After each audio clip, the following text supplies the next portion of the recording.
Alkene plus ozone it gives ozonide, और बाद में फिर हम जिंक और वाटर ऐड करते हैं तो हमारे पास जो प्रोडक्ट बन रहा है, एक उसमें है हमारे पास प्रोपेनॉन और एक है हमारे पास प्रोपेनल।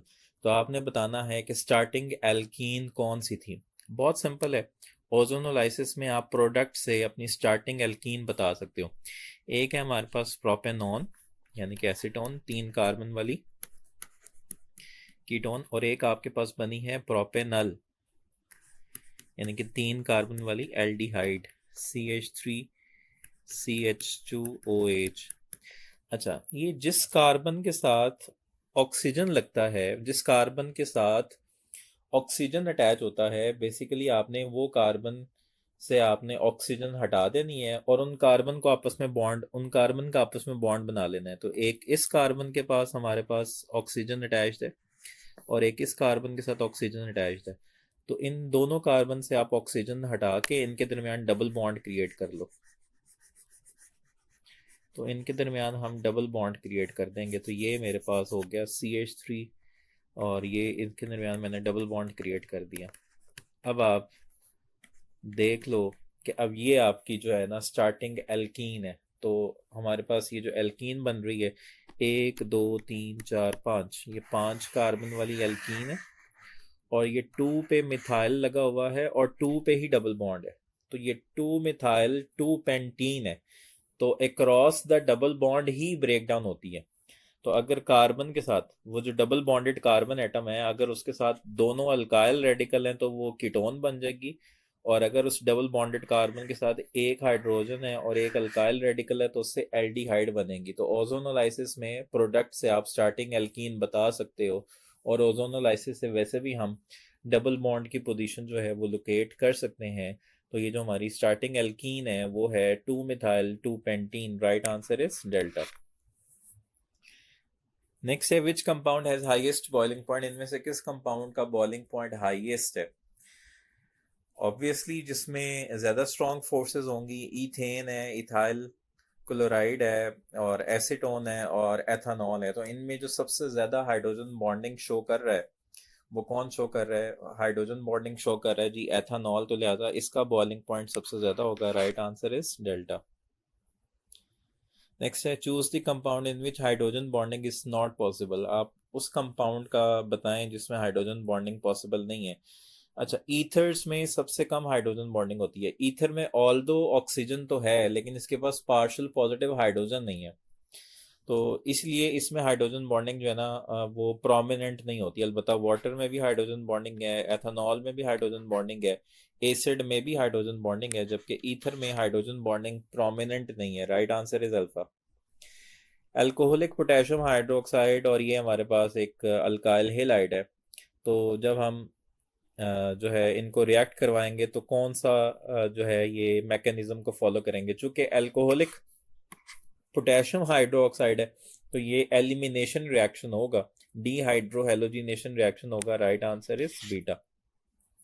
अगर एक्वस पोटेशियम हाइड्रोक्साइड होता तो न्यूक्लियोफिलिक सब्स्टिट्यूशन रिएक्शन होना था। नेक्स्ट है CH3COCl प्लस 2NH3। तो इसमें हमारा प्रोडक्ट क्या बनेगा, CH3COCl प्लस 2NH3। तो इसमें से हम एक NH2 जो है वो हमारा न्यूक्लियोफाइल होगा, वो इस कार्बन पे अटैक करेगा और Cl निकल जाएगा। तो CH3CONH2 बन जाएगा, और साथ इधर NH4 रह गया था और इधर से Cl निकला, वो NH4Cl बन गया। So the right answer is amide बनेगा। Right answer is beta.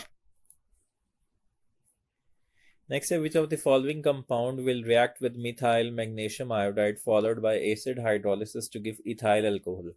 अब इथाइल अल्कोहल हमारे पास कौन सी अल्कोहल है, ये हमारे पास है प्राइमरी अल्कोहल। तो जब भी हम किसी ग्रिग्नार्ड रिएजेंट को फॉर्मेल्डिहाइड के साथ रिएक्ट करवाएंगे तो हमारे पास प्राइमरी अल्कोहल बनेगी। तो मीथाइल मैग्नीशियम आयोडाइड को हम इनमें से किसके साथ रिएक्ट करवाएं कि हमारे पास इथाइल अल्कोहल बने, जो कि एक प्राइमरी अल्कोहल है। तो हम इसको रिएक्ट करवाएंगे फॉर्मेल्डिहाइड के साथ।